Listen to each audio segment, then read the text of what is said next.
Good evening, children. So today we will see muscular tissue. We will read about the muscular tissue and its types. Okay.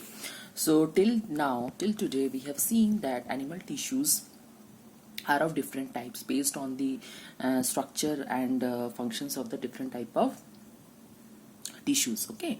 We have seen that animal tissues are of 4 different types. So we have discussed so far about the epithelial tissues and its different kinds, its functions.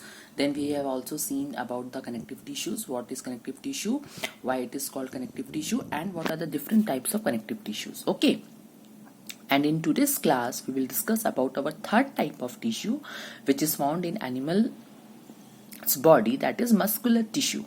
Okay, muscular means muscles. So the tissues which are present in the muscles are said to be muscular tissue. Okay, or the tissue which forms the muscles are said to be muscular tissue. Okay, so muscular tissue forms all the muscles of an animal body. It's quite clear from the name itself. The tissue is nothing but it is a group of cells. So the tissue which is making the muscles in the animal's body is said to be muscular tissue. Okay, now you know that tissue is a group of cells. So obviously, since these tissues are made up of cells which makes muscle, so it should be called as muscle cells. So muscular tissue is made up of muscle cells. Muscle cells are highly elongated. Means if you see their structure, they're very long. They're very elongated in their structures. And contractile. Contractile means they can easily contract. They have the property of contraction and relaxation. Contract means to reduce in volume, and relax means to expand in volume. Contract, relax. Okay, so they have the property of contraction and are also called muscle fibers, since they are present in the form of long thread. Okay, if you see the muscle cells, they are, as I have told you, they are elongated. Okay, so they are elongated, so they will be present like a thread, like a fiber. So they are said to be muscle fibers. So the muscle cells are highly elongated structures and they are very much contractile. Okay, why contractile? Because they can contract and relax very frequently. Okay, so that we can move our body, isn't it? Now, what helps it to become contractile? Muscle contains special proteins. When you go to further classes, you will come to know that muscle contains a special protein which is known as myosin. Okay, this is known as myosin. This protein is very much elastic, which provides contractile property to the muscles. Okay, which allow the muscles to contract and relax, and because of this contraction and relaxation, what happens? The movement occurs. Okay, movement of the limbs, hands, or different parts of the body happens. So muscle cells shows a property of contractility, and this contractility is because of the presence of a special kind of protein which is known as myosin. Okay, this is the contractile protein, means it has the capability to contract and relax, which causes the muscles to contract and relax continuously, which will help in the movement process. Understood? Then we will see that muscles which can move under our will. Under our will means if we think that I need to move our hand, I can move my hand, isn't it? So such muscles are said to be voluntary muscles. Voluntary means your will. So if you can move your muscles according to your will, then that type of muscles is said to be voluntary muscles. Okay, and if you cannot move the muscles of your body according to your will, then it is said to be involuntary muscles. Suppose I take the example of heart. Do you tell the heart, oh heart, please stop pumping blood now, or please stop contracting now? No, you can't say that. Heart will itself contract and relax simultaneously throughout the day, 24/7. It used to does it work. Why? Because the muscles are doing their work on its own. Nobody is directing them. Okay, and such type of muscles are said to be involuntary muscles. So the muscles which are in our control, they are said to be voluntary muscles, which we can control, like the muscles of limbs and hands. And the muscles which cannot be controlled by our will, according to our will, are said to be involuntary muscles. The muscles which are present inside the organs, isn't it? You cannot control the organs movement also, like stomach, intestine, and heart. So these are all coming under involuntary muscles. So based upon the willpower, you can or based on the control of over the muscles, you can classify muscles into two types: voluntary muscles and involuntary muscles. Now we have divided the muscles into three categories based on its structure and presence and functions. We have divided the muscles into three types. The first type is skeletal muscle. Okay, skeletal muscle. The second type is smooth muscles, and the third type is cardiac muscles. First we will see what is skeletal muscle. Skeletal means, from the name itself you can make out that skeletal means the one which gets attached with the skeleton. Skeleton is made up of bones. In our last class we have seen that connective tissue, bone is the kind of connective tissue which connects all the parts of the body. Especially it connects, it gets attached with the muscles with the help of tendons. Okay, and not only that, skeleton acts as a framework of the body. It supports the body. So the muscles which gets attached to the bones are said to be skeletal muscles. Okay, this is a skeletal cell. If you see a structure I have drawn here, it is a muscle. I have told you already that muscle cells are elongated structures and generally they are called as muscle fibers. So if you see a muscle fiber, which muscle fiber? Skeletal muscle fiber. So you will see that it is long. You can see in the figure it is long. It is cylindrical, isn't it? It is cylindrical in structure. It is cylindrical. It is straight and unbranched. Can you see any branches? No, there is no branch. And has blunt ends. They don't have pointed ends, right? They don't have pointed ends, but instead they have blunt ends, wide ends. Okay, so skeletal muscle fibers are long, cylindrical in structures, straight, unbranched fibers which are having blunt ends. Okay, then in the diagram you can see that these red color structures are nothing but they are nucleus. That means in a single muscle fiber you can see more than one nucleus is present, isn't it? 1, 2, 3 are present. And we can say that skeletal muscle fibers are multinucleate. That means they are having more than one nucleus. They are multinucleate. Okay, you can see these structures I have drawn blue color. These are known as dark bands, and these white color spaces are known as light bands. So you will see that in the muscles of the skeletal muscle tissue, you will see dark alternate. See, one dark band, white band, dark band, light band, dark band, light band. So alternate light bands and dark bands are present. Okay, since the dark bands are present, they're giving a kind of stripe appearance to the cells. Stripe appearance means, have you seen zebra? If you see a zebra, you will see that on the zebra's body, black, white, like this patches will be present, which will give a stripe appearance on its body, right?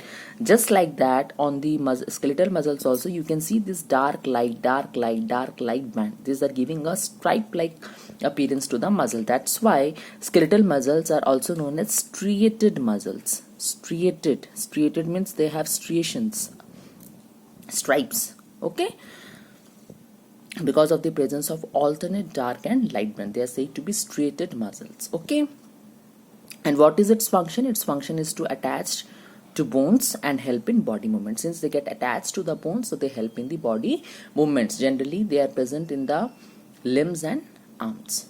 Okay, one more thing I will tell you, that you can see this outer covering of the muscle fiber. This outer covering of the muscle fiber is known as sarcolemma. Like in a cell we have seen that they have cell membrane, so in the muscle cell it is specially known as sarcolemma, and the cytoplasm is said to be sarcoplasm. Okay, and mitochondria is said to be sarcomere. Endoplasmic reticulum is said to be sarcoplasmic reticulum. Okay, understood? Okay, so the special type of membrane which covers these muscle fibers are said to be sarcolemma. The fluid it encloses within it is said to be sarcoplasm, and the endoplasmic reticulum which are found in this are said to be sarcoplasmic reticulum. Okay, so this is all about skeletal muscles. The second type of skeletal muscle is smooth muscles. Okay. Now smooth muscle, if you see, it is also made up of a muscle fiber, and this is how a smooth muscle fiber looks like. You can see these are small sized. They are medium sized. You can say that they are not so long, so short. They are medium sized cells, and they are spindle shaped. This shape is said to be spindle. Spindle, why? Because they're both the ends are tapering, and in middle it is flattened. In middle it is broadened.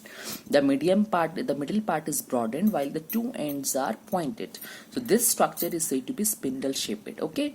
So smooth muscle fibers are small and spindle shaped cells with pointed ends. And you can see that here only one nucleus is present. So they are said to be uninucleate. Uni means one, nucleate means nucleus. Okay, and you can see that there is no striations in between. Can you see any type of patches, dark light? No. That's why smooth muscles are also said to be unstriated or unstriped smooth muscles. So since they don't have any dark band or light band, so they are said to be unstriated. Means not unstriated, no striations, or you can also call it as unstripped or smooth muscles. Okay. Why smooth muscles? Because you cannot control the activity. Smooth muscles means their body is their surface is smooth. They don't have any light and dark bands on its surface. Okay. They are generally found in the walls of the visceral. Visceral means internal organs like stomach, intestine, esophagus, right? And also in the iris of eye. In the eye, there is a part called iris. You must have learned, or you must be learning in your further classes, that iris is a part of the eye which gives color to the eye. Your eye color, some have brown color, some have green color, some have blue color, some has black color. So this color of the eye is being given by this iris. Okay, so this iris also contains which type of muscles? Smooth muscles, because you cannot control the movement of the iris. Okay, since these muscles are found in the visceral organ, so sometimes it is also known as visceral muscles. Okay, and the third type is cardiac muscles. Cardiac means heart. Okay, so the muscles which are found in heart are said to be cardiac muscles. This is the structure of a cardiac muscle cell fiber. You can see that these are also elongated cells. These two muscle fibers are joined by an intercalary band. This band is known as this red color band is known as intercalary band, and this red color dots are nuclei.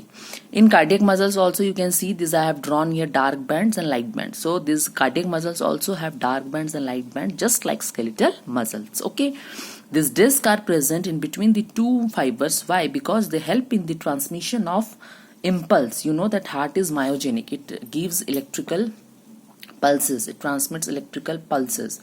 So this intercalary disc helps in the transmission of electric impulse very fast, very rapidly, from one muscle fiber to the next muscle fiber. Okay, so you can say that here cells are cylindrical, just like skeletal muscle. Cells are cylindrical, but here it is branched. See, here bridge is present, so it is, you can see branches are there, branched and uninucleate. It also has a single nucleus. Okay, muscles show rhythmic contraction and relaxation. 24/7 our heart used to contract and relax. It shows rhythmic, means regularly, in a rhythmic manner, in a periodic manner. It undergoes contraction and relaxation, and since you cannot control its movement, so it is also known as involuntary muscles or striated muscles, because they have striations, dark and light bands on its surface. So it is said to be striated muscles. So we have seen that muscles are of three types: skeletal muscles, smooth muscles, and cardiac muscles. Out of these three muscles, this is voluntary muscle. Skeletal muscle is voluntary, you can control its movements. Remaining these two are involuntary. Then you have also seen that skeletal muscles and cardiac muscles are said to be striated muscles, but smooth muscle is unstriated muscles. So we have seen that muscle cells are very much elongated, and they have contractility characteristic because of the presence of the contractile proteins known as myosin. Then if you can control its activity, it is said to be voluntary muscles, and if it cannot control its activity, then it is said to be involuntary muscles. Then we have seen that it has been classified into three basic categories, that is skeletal muscles, smooth muscles, and cardiac muscles. Skeletal muscles, because They are being attached with the bones and helps in movement. So they are said to be skeletal muscles. Their cells are elongated, cylindrical, straight and unbranched and has blunt ends, right? They have more than one nucleus, so they are multinucleated. Every muscle fiber has a special membrane which is known as sarcolemma, which encloses a fluid medium inside it which is known as sarcoplasm, and it contains endoplasmic reticulum which is known as sarcoplasmic reticulum. Okay. If you see it under the microscope, you will see that it has continuous alternate bands of dark and light bands. That's why it is said to be striated muscles. And since they are attached to the bones, they help in the movement, body movement. Okay. Smooth muscles, because their cells are small sized, they have spindle shaped cells. Why? Because both the ends are tapering. Then they are uninucleate. They have only single nucleus within their cell. They are called unstriated or unstriped or smooth muscles because their surface does not contain any dark band or light band. That's why they are said to be smooth muscles. They are also said to be visceral muscles sometimes because they are present in the internal organs or the visceral organs. That's why they are said to be visceral muscles. They are also found in the iris of the eye. The third type of muscle is cardiac muscle. You can see the diagram. The cells are cylindrical. They are branched, and they are also uninucleate. Muscles show continuous contraction and relaxation, and since they have bands on their surface, they are said to be involuntary. They are said to be striated muscles, and since you cannot control their contraction and relaxation, they are said to be involuntary muscles. So this is all about cells. Okay.